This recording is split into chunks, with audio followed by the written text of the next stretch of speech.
क्या हो अगर गॉड सभी लोगों को उनकी मौत की एग्जैक्ट टाइम और डेट बता दे। अपनी मौत की एग्जैक्ट डेट जानकर लोग कैसा रिएक्ट करेंगे, यही हम आज इस वीडियो में जानेंगे। अगर आपको ये वीडियो पसंद आए तो इसे लाइक जरूर करना और अगर आप हमारे चैनल पर नए हो तो सब्सक्राइब जरूर करना।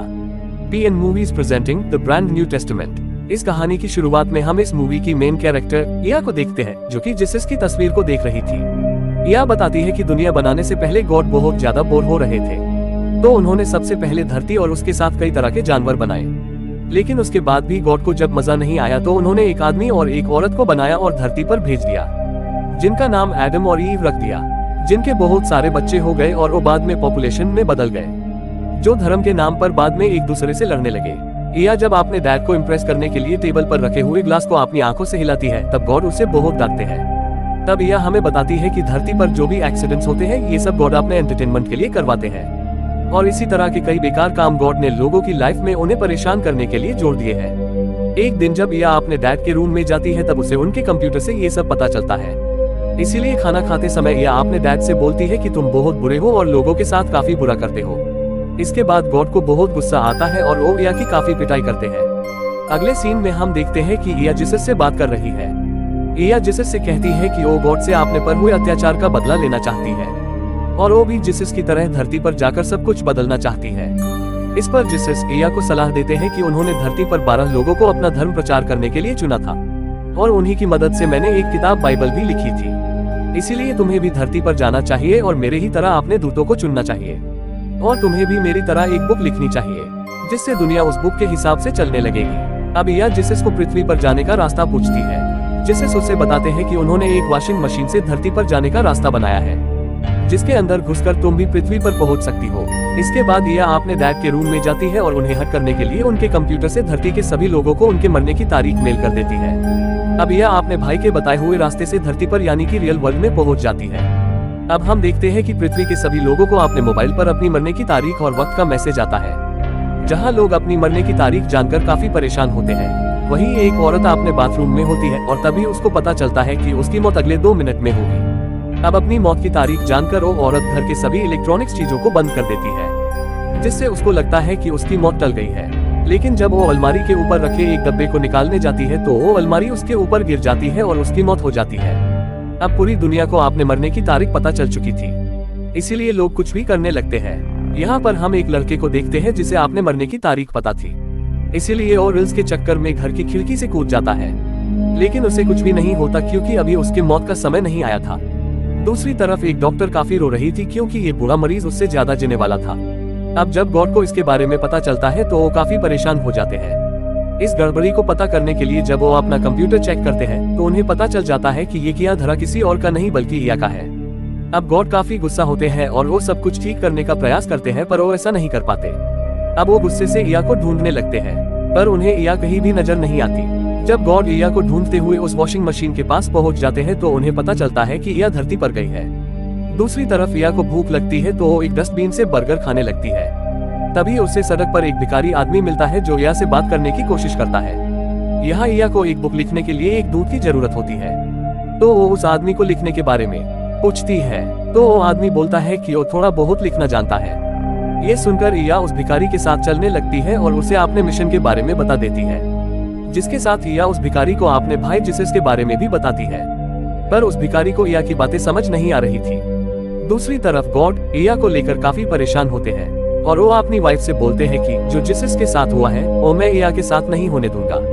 इसीलिए गॉड इया को बचाने के लिए वॉशिंग मशीन के अंदर जाने लगते हैं, लेकिन गॉड की वाइफ उन्हें रोकने की कोशिश करती है, पर गॉड उनकी बात नहीं मानते और वो भी रियल वर्ल्ड में आ जाते हैं। अब इया अपने दूतों को ढूंढकर उन्हें ये यकीन दिलाना चाहती है कि वो सच में जीसस की बहन है, ताकि वो उनके साथ मिलकर दुनिया बदल सके। जिसके बाद इया अपनी पहली दूत एमिली से मिलती है, जिसने अपनी मरने की तारीख जानने के बाद भी अपनी लाइफ में कुछ भी नहीं बदला था। वही एमिली बहुत खूबसूरत थी जो अपने घर में अकेली रहती थी। अब एमिली जिस बिल्डिंग में रहती थी उस बिल्डिंग के लोग एमिली के पीछे पड़े हुए थे, पर एमिली को उनमें कोई इंटरेस्ट नहीं था। जब एमिली छोटी थी तब उसका एक एक्सीडेंट हुआ था जिसमें उसका हाथ कट गया था, इसीलिए एमिली आर्टिफिशियल हाथ का इस्तेमाल करती थी। आगे हम इया को एमिली के साथ देखते हैं, जहाँ वो एमिली को अपने बारे में बताती है और फिर उसके बारे में पूछती है। इस पर एमिली अपने बचपन में हुए एक्सीडेंट के बारे में बताती है और रोने लगती है। तो या एमिली से कहती है कि मैं तुम्हारी तरह रो नहीं सकती हूँ, पर लोगों को उनके हालात के हिसाब से म्यूजिक सुना सकती हूँ। और या एमिली से कहती है कि आज रात तुम जब सो रही होंगी तब मैं तुमको तुम्हारा म्यूजिक सुनाऊंगी। और जब एमिली रात को ड्रीम में टेबल के पास होती है तभी जो हाथ एमिली के बचपन में कट गया था वो एमिली के सामने गाने पर डांस करने लगता है। इससे एमिली को यकीन हो जाता है कि या सच में गॉड की बेटी है। इसके बाद या अपने अगले दूत जॉन के पास जाती है, जो पहले एक मॉल में काम किया करता था, पर जब से उसको अपनी मौत के बारे में पता चला तभी से वो एक पार्क में जाकर बैठ गया, क्योंकि जॉन एक सुकून भरी मौत मरना चाहता था। और फिर या जॉन के पास जाती है और उससे बात करने की कोशिश करती है। या उसे बोलती है कि वो गॉड की बेटी है, लेकिन जॉन को या की बातों पर यकीन नहीं होता। तो या जॉन के सामने एक पंछी को बुलाती है और उससे बात करने लगती है।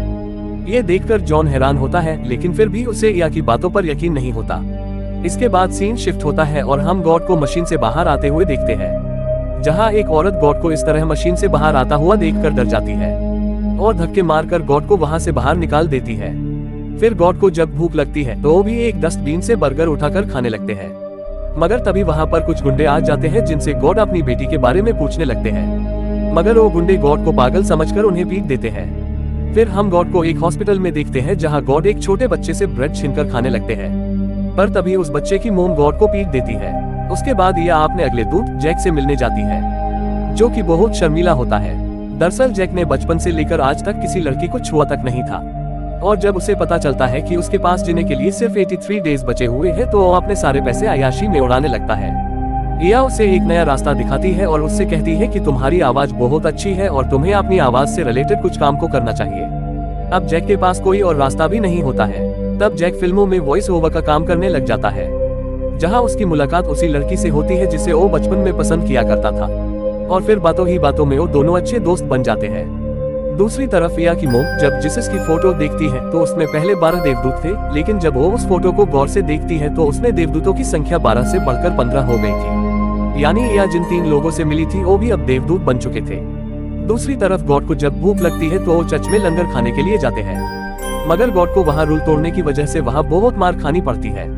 वहीं जब गॉड चर्च के फादर को कहते हैं कि जीसस मेरा ही बेटा है, तो ये सुनकर वो फादर भी गॉड की बुरी तरह पिटाई करता है।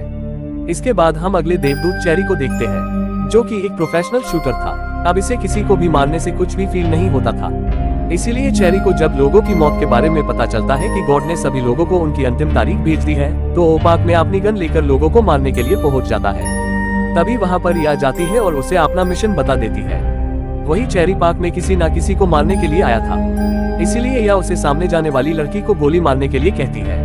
वो लड़की कोई और नहीं बल्कि एमिली होती है, और जब चेरी इसे गोली मारता है तो वो गोली एमिली के आर्टिफिशियल हाथ को लग जाती है, जिससे एमिली को कोई फर्क नहीं पड़ता। ये देखकर चेरी हैरान हो जाता है और फिर उसे एमिली से प्यार हो जाता है। फिर चेरी एमिली के पीछे पीछे उसके घर तक पहुंच जाता है और लिफ्ट में एमिली को फूल देते हुए अपने प्यार का इजहार करता है। इस दौरान एमिली उसे कोई भी जवाब दिए बिना वहां से चली जाती है, लेकिन घर पहुंचते ही एमिली चेरी को फोन करके उसे अपने पास बुला लेती है। अगले सीन में हम एक दूत एक बुरी औरत मार्टिना को देखते हैं, जो अपनी जवानी में काफी रोमांटिक होती है। इसीलिए मार्टिना को जब अपनी मौत की तारीख पता चली तो वो आखिरी समय में अपने सच्चे प्यार के साथ रहना चाहती थी।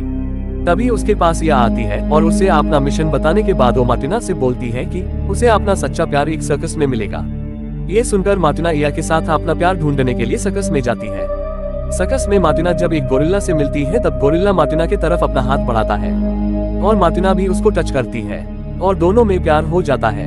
अब मार्टिना उस गोरिल्ला को खरीदकर अपने घर लाती है। इधर गॉड जब या को ढूंढ नहीं पाते तब वो अपने यूनिवर्स जाने के लिए परेशान हो जाते हैं। तभी गॉड की मुलाकात या से हो जाती है। गॉड या को सब कुछ फिर से ठीक करने के लिए कहते हैं, मगर या अपने डैड की कोई भी बात सुने बगैर वहां से भागने लगती है और गॉड भी उसका पीछा करने लगते हैं। फिर या नदी के पानी के ऊपर चलकर दूसरी तरफ जाने लगती है। तभी गॉड जब पानी के ऊपर चलने के लिए नदी में उतरते हैं तो वो पानी में गिर जाते हैं, क्योंकि गॉड की सारी शक्तियां उनके कंप्यूटर में थी। इसके बाद हम आखिरी दूत विली को देखते हैं, जो कि एक छोटा बीमार बच्चा था। वही जब विली को पता चलता है कि वो 54 दिनों में मरने वाला है, तो उसके मॉम और डैड उसे बोलते हैं कि वो अपने इन आखिरी दिनों जो चाहे वो कर सकता है। तो विली अपने मॉम डैड से बोलता है कि वो लड़कियों की तरह कपड़ा पहन के घूमना चाहता है, और वो लड़की की तरह कपड़े पहन के घूमने लगता है। तभी या उससे मिलती है। अब दोनों सेम ही एज के होते हैं तो दोनों काफी अच्छे दोस्त बन जाते हैं। या विली को कुछ मैजिक करके दिखाती है, जिससे विली काफी खुश हो जाता है। वही इया को पता चलता है कि जो मछली उसने सुबह खाई थी उसकी सोल विली के अंदर है, जो विली से बात करती है। वो उससे कहती है कि वो फिर से पानी के अंदर जाना चाहती है। इसीलिए विली इया के पास जाकर डिसाइड करता है कि वो अपने आखिरी वक्त में समुद्र के पास जाकर मरेगा। इधर गॉड को पुलिस पकड़ लेती है और उनसे पासपोर्ट मांगती है, लेकिन गॉड के पास तो कोई पासपोर्ट था ही नहीं। इसीलिए पुलिस वाले गॉड को एक प्लेन में बिठाकर दूसरे देश में भेजने लगते हैं। दूसरी तरफ इया समुद्र के किनारे अपने 6 देवदूतों को लेकर आती है और वो लोग भी आ जाते हैं जो आज ही के दिन मरने वाले थे। लेकिन तभी सब इया से पूछते हैं कि तुम तो कह रही थी कि जब 6 देवदूत एक साथ आएंगे तो कोई मिरेकल होगा, लेकिन ये होगा कब? तभी हम देखते हैं कि इया की मॉम घर की सफाई करते हुए गॉड के कंप्यूटर वाले रूम में आ जाती है और वो जब कंप्यूटर के पास जाती है तो वो कंप्यूटर अपने आप ही चालू हो जाता है। इधर बीच के किनारे विली अपनी मौत का इंतजार करने लगता है। तभी हम देखते हैं कि गॉड को पुलिस वाले जिस प्लेन से ले जा रहे थे वो अचानक ही क्रैश होकर उनकी तरफ बढ़ने लगता है। दूसरी तरफ जब इया की मॉम कंप्यूटर को चलाती है तभी वो अर्थ के प्रोग्राम को बदल देती है। उससे पृथ्वी पर रहने वाले सभी लोगों की मरने की तारीख भी बदल जाती है। वही वो लोग जो बीच के किनारे अपने मरने का इंतजार कर रहे थे उन सभी के मरने की तारीख भी मिट जाती है। और जो प्लेन क्रैश होकर उनकी तरफ आ रहा था वो भी अचानक से कंट्रोल में आकर सही हो जाता है। इधर इया की मॉम कंप्यूटर की मदद से पृथ्वी के बादलों का रंग चेंज कर देती है, साथ ही साथ पृथ्वी पर बहुत सारे बदलाव भी कर देती है। इससे अब लोग पानी के अंदर भी चल सकते हैं। अब यह समझ जाती है कि ये सब उसकी मॉम ने किया है। वो बहुत ज्यादा खुश हो जाती है। अगले सीन में हम लोग गॉड को देखते हैं जो एक वॉशिंग मशीन के दुकान पर है, जहां वो उस रास्ते को ढूंढने की कोशिश करते हैं जहां से वो आए थे। और इसी के साथ ये मूवी यही एंड हो जाती है। Thank you friends for watching our video.